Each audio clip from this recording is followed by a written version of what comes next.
Hey, look, I'm not going to say they scamming or frauding, but I am going to say that what we've been taught about hair loss, receding, thinning, crown diffusion, anything you can imagine when it comes to hair loss from a woman to a man, yeah, it ain't what you think it is, man. I am AQBS, and this is Back to the Barber.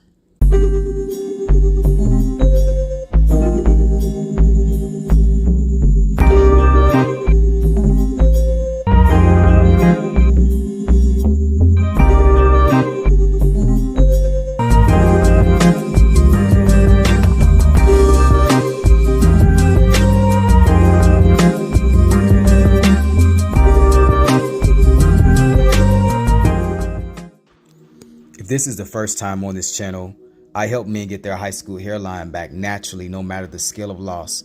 Whether you are here to maximize, maintain, and or manufacture new hair, the algorithm has sent you to the right place. Why so? Because I am one of the few well-documented cases of a person reversing being totally bald for over a decade using simple tools and natty foods. I basically cure balding in the kitchen, and I'm going to teach you how to do the same thing. Today's primary topic, bamboozled. Hair loss disinformation, seconded by other relevant information and commentary. So let's get started. This is going to be a 3-part video. I'm going to try to break it down into 9-minute videos because there's quite a lot of disinformation out there. I believe that most of it is just out of ignorance. The other pieces of it is out of commercial interest. Other pieces of it is the fact that we have this thing where we believe the two myths of balding, which in itself is disinformation, which is it is irreversible and it is inevitable. But let me start with the basics. I say we're bamboozled because there's a lot of disinformation out there. Now, we could say that it is, let's just say, purposeful.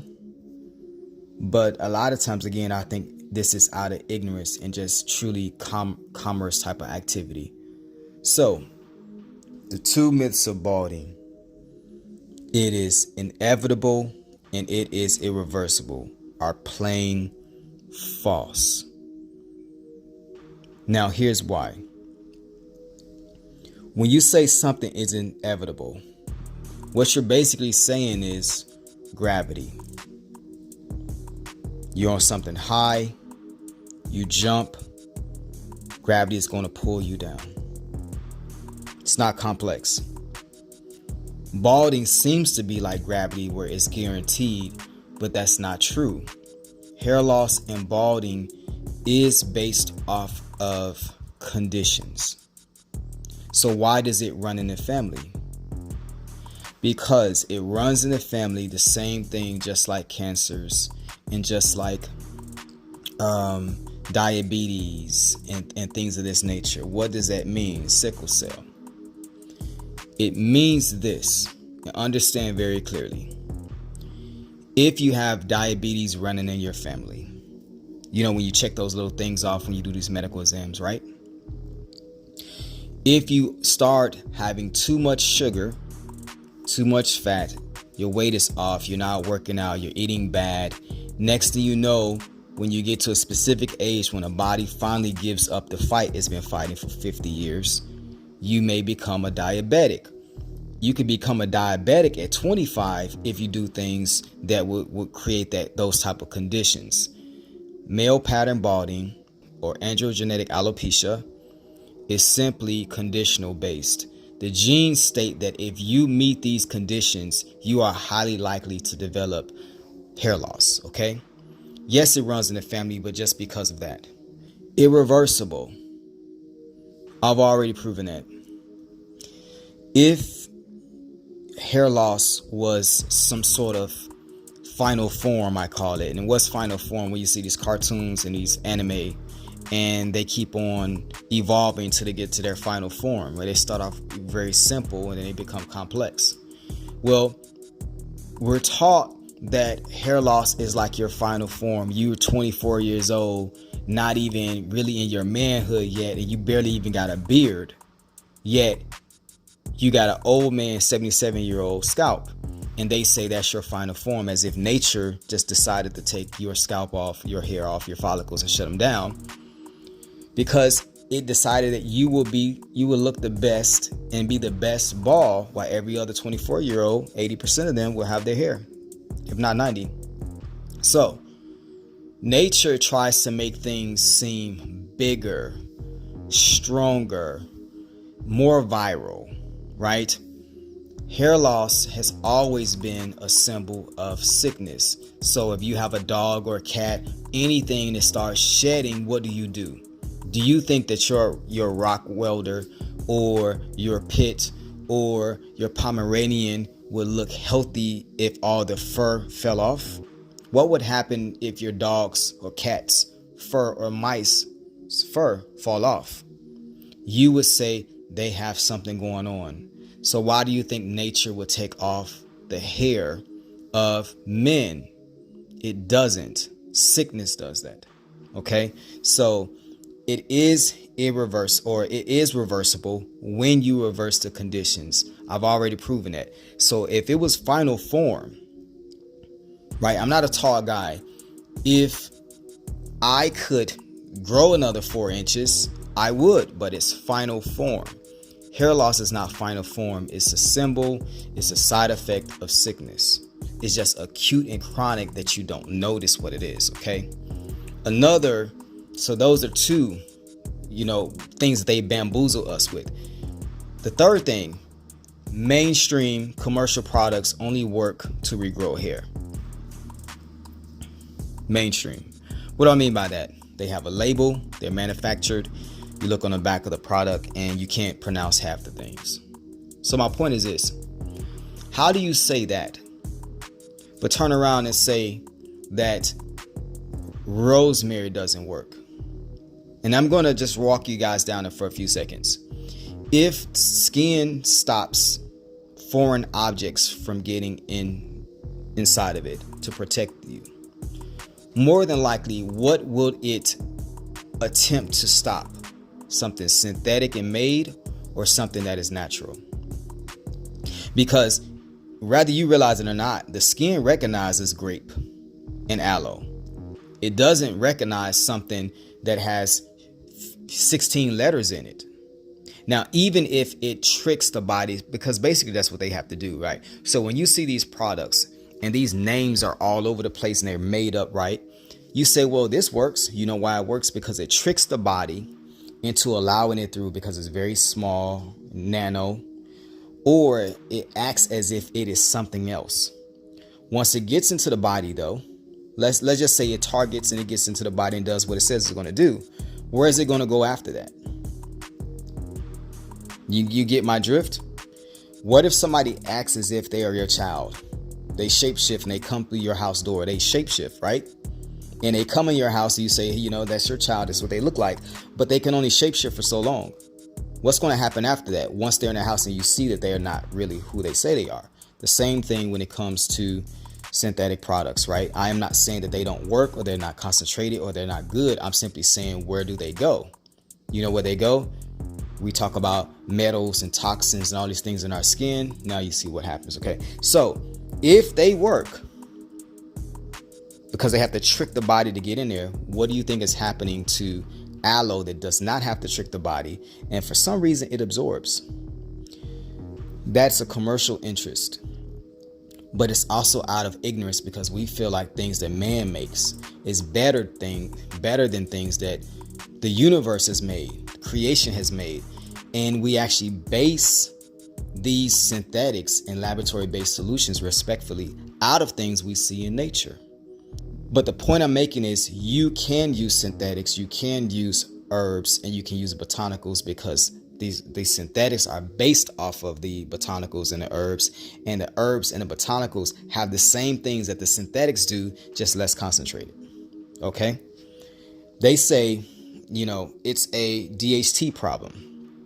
Yes, this is another bamboozlement, perhaps, but they don't tell you why DHT is in a scalp. It's a super soldier steroid It's only there because of inflammation and infection type symptoms. The body takes testosterone, turns it to a different form of testosterone in order to deal with the sickness. So yes, you can inhibit DHT, but why do you think these guys, once they inhibit DHT for so long, that they still don't grow hair, or the hair begins to fall off? Because inflammation was going to take out the hair regardless of DHT. DHT is just going to happen to suppress the inflammation, right?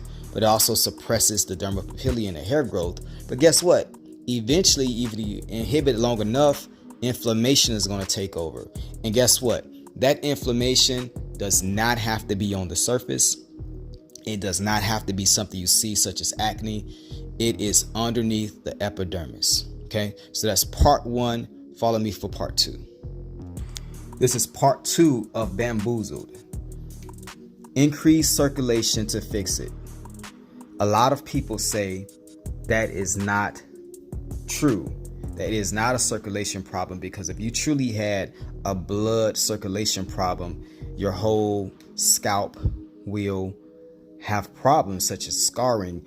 We know when there's blood loss what happens. It turns blue, it eventually dies, and it scabs over, and you got to peel it off the body. And that's anything that has some sort of cirrhosis or anything that has some sort of scabbing. We have to get it off the body. So the experts say, well, it's not a circulation problem because, the scalp is still there. Now, there are 2 types of circulation problems. You have skin circulation, right? And you have hair circulation. The skin circulation is fine. It's the hair circulation.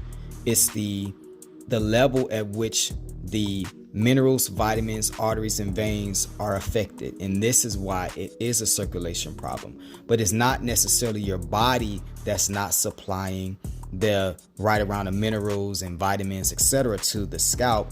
It is that the scalp is not in a condition. The arteries there are stiff. The veins have been calcified. The dermapapilla has been shortened and inflamed. These things causes the circulation problems. Therefore, your house, you can get all the water you can from the street, right? The main artery. When it gets to your house, your toilet is stopped up.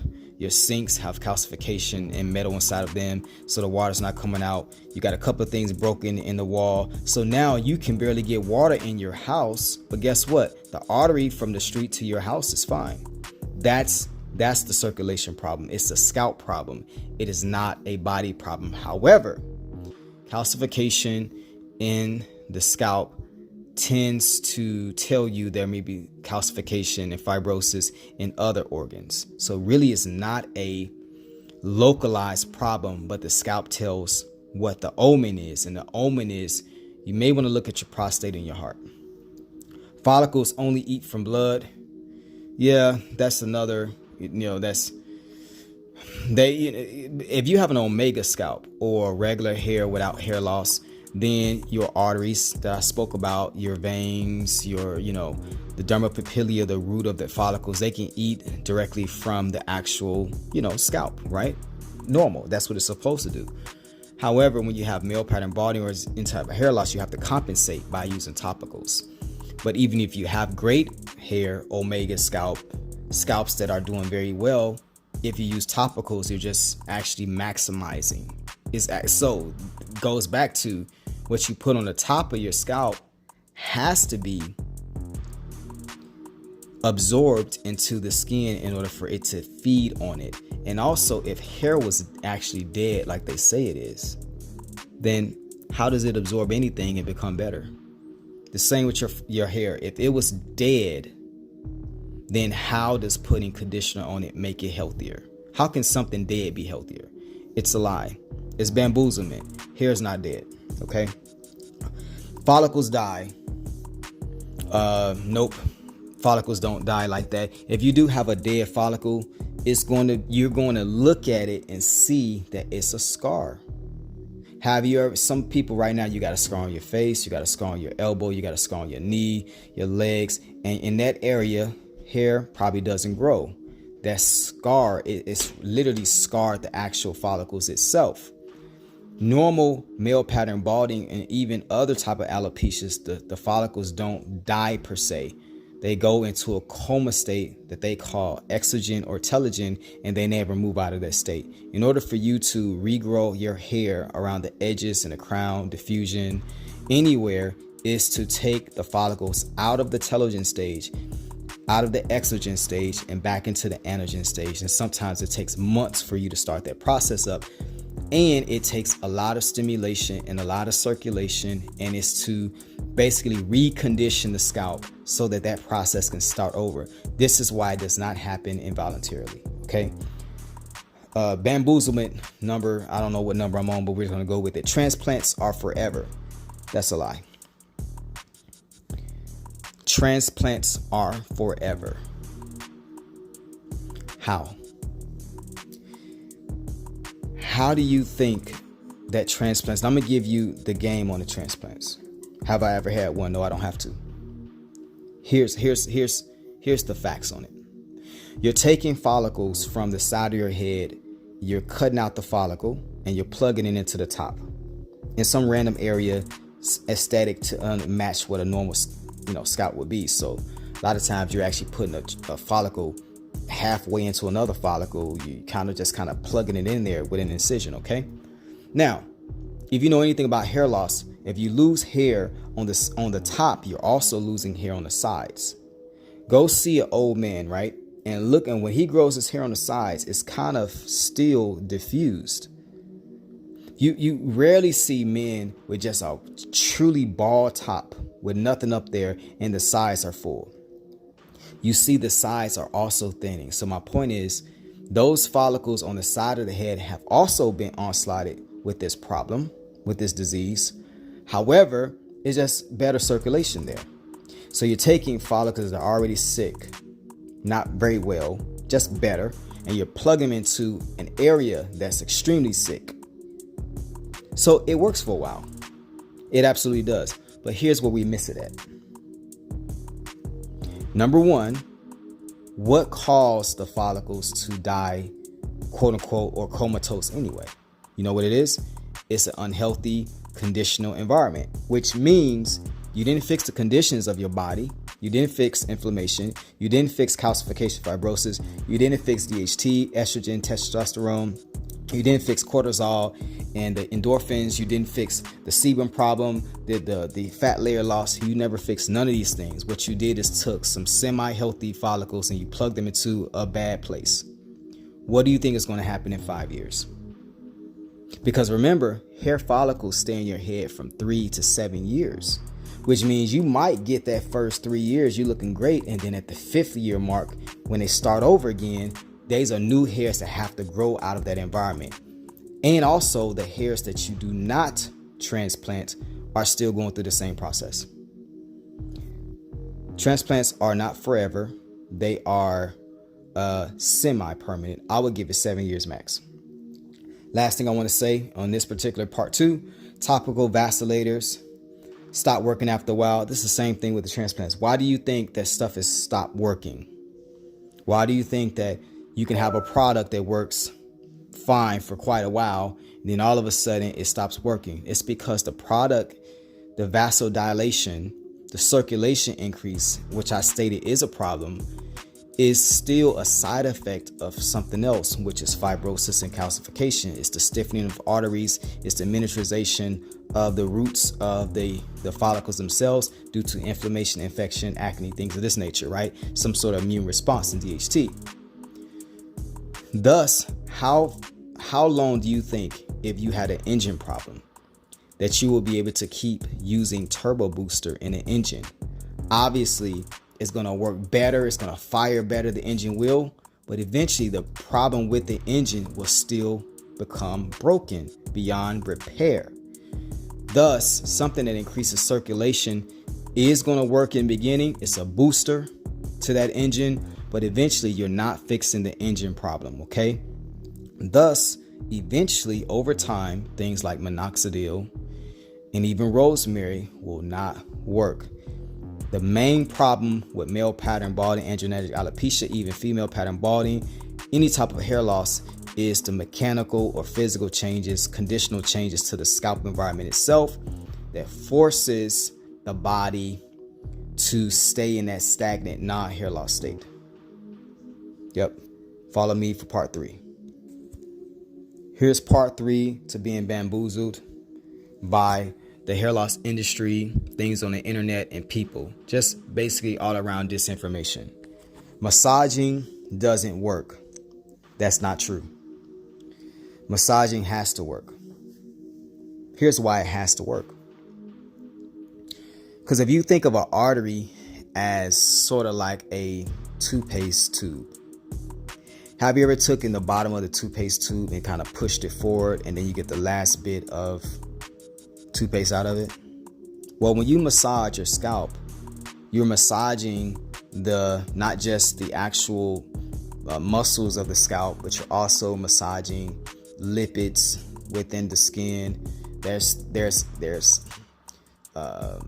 different type of blood and hormones that become stagnant over time, and you massage and knead those things out of there. So it gets rid of toxins, it gets rid of like gas buildup, it gets rid of cholesterol deposits and calcium deposits, and the body gets rid of it much easier, and the hair flow is better. This is why massaging works for athletes.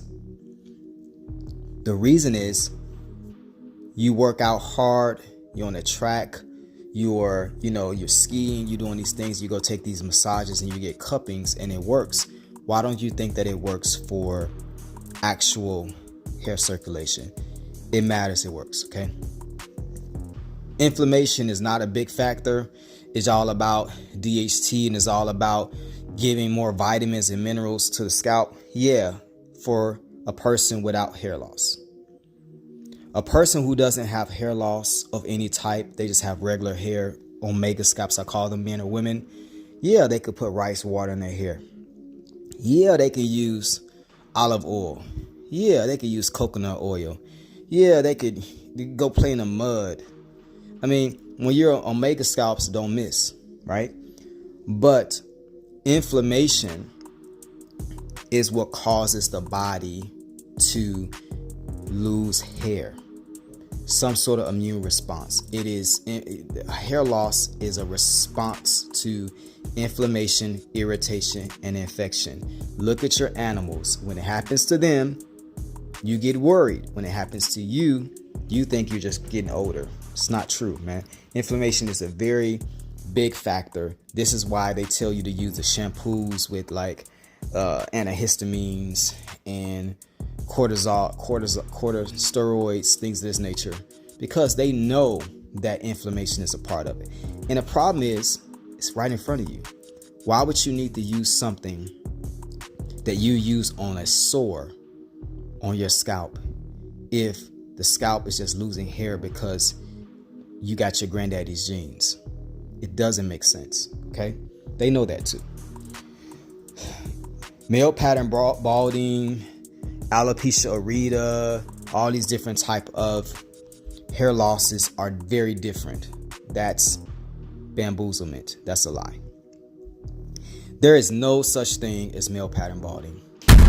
There is no such thing as androgenetic alopecia. That's it. It's hair loss.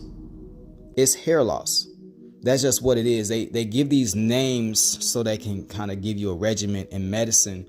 But the truth of the matter is all the medicines are the same. What do you think they give women who have a receding hairline? Finasteride. But I thought it was male pattern balding. What do they give people with scarring alopecia with the bumps and acne? The same medicine that they put in the shampoos and conditioners for male pattern balding. What do they give women who go through cancer treatment and their hair takes them out? They give them autoimmune type of medicines, and they also give them minoxidil. Do you understand? All hair loss is treated the same way because it's all from 4 different things: immune response, some sort of vasodilator, circulation problem, hormone imbalance, or some sort of mechanical physical problem. That's it. There's no such thing as that. So you can treat male pattern balding like you can treat alopecia areata, It's just that with alopecia areata, you might be focusing more on the acne and inflammation, and with male pattern balding, you might be focusing more on calcification fibrosis, because it takes longer to get there. Okay. The gallia, the top of the head, is the issue. That's bull crap. The top of the head lost the hair basically because of its anatomy. It's not the problem per se. It's not like you're supposed to look like that. The gallia doesn't have the muscle. It's a fiber, an elastic fiber that gets tighter over time based on conditions like calcification and fibrosis. And you lose hair because of that. It doesn't have the fat deposits on the sides. It doesn't have the muscle like the sides. It feels totally different. That's why it loses hair. It's actually put in a position by the sides of your hair to lose hair more, because the sides of your hair become tight. And what it does is you already have a lack of muscle up there, a lack of fat up there, and it's already elastic up there. So all it takes is a little bit more tension, a little more calcification, the hair comes off. Okay, it's not his fault. Diet and nutrition don't matter much. A homeless guy with hair, have you ever seen a homeless guy with hair going down his back, and respectfully he's eating off the ground, right?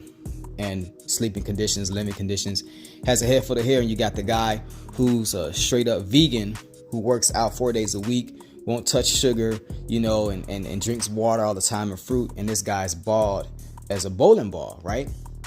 So diet and nutrition do matter, but the basic Western diet you should not lose hair unless there's something in your diet that's causing an immune response. Get that. In other words, you're really supposed to be eating that wheat. I don't care how healthy you work out. There's something in your gut that tells your body that is a problem. So you really have to kind of look at, if your diet is decent, then more than likely something needs to be removed from your diet. Okay. The last 2 points I want to make is barbers and stylists don't affect hair loss. And what you do daily really wouldn't affect your hair loss. These are some of the things we say. So you go to a barber and they use these type of clippers. Now, you can imagine when you rub two items together, it causes heat. You can also imagine when you rub two items together that are metal, that there are micro metals that are shaved off. Where are the metals going? It's in your scalp. Okay. You can imagine that products that they buy because they just buy the products and they use them on you in order to make you look more aesthetic, like the dyes and things of this nature, that they're meant to just make the moment good. It's not meant to make it work long term. So imagine what the dyes are doing underneath the skin. Because you're losing hair already, that's why you're using the dyes. If you weren't losing hair, then you would not need them. I recommend you fix the problem and stop covering it up. So when you go to these salons, these barbers, people who want to make you look good for the moment or for the celebration or for the date, that you highly consider what they're actually doing or not doing. Because going to the barber once a week, look, some people is not gonna, they just have such a strong line that it's not gonna affect them too much. Vast majority of people, your line's gonna get pushed back. And here's the problem with the pushing back of your woman's line because of, let's just say, tight braids and dreads that are too tight all the time. Here's the problem with that. And I'll end with this. Tension, all hair loss is due to acute follicle stress. Now, I said inflammation, but inflammation is just one of the things that causes acute follicle stress. Hair gets too heavy, stress. Hair has a parasite, stress. Hair has an infection, stress. Hair has too much male hormone, stress. Hair does not get enough circulation, stress. the hair or scalp is calcified and fibrosis, stress. You get what I'm trying to say?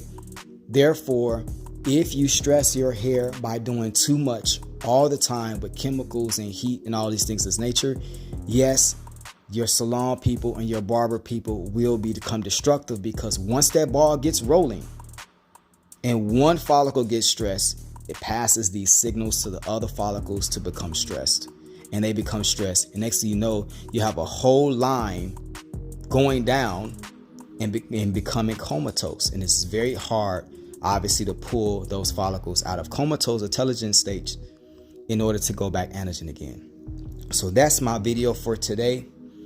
All the bamboozlement going on when it comes to hair loss, hair transplants, what actually products do, what they don't do. Hopefully you can take this information and it's going to become, better for you to take care of yourself. I look at hair as a symbol of our overall diet, and has taught me a lot about appreciating not just hair, but appreciating just life in general. Okay, so that's my video for today. Hopefully something here has helped you to halt hair loss and to restore it. If so, hit the like or subscribe. If not, give another video a chance. I am pretty sure you'll find something interesting. But if I can do it, you all can do it too. Let's get you back to the barber.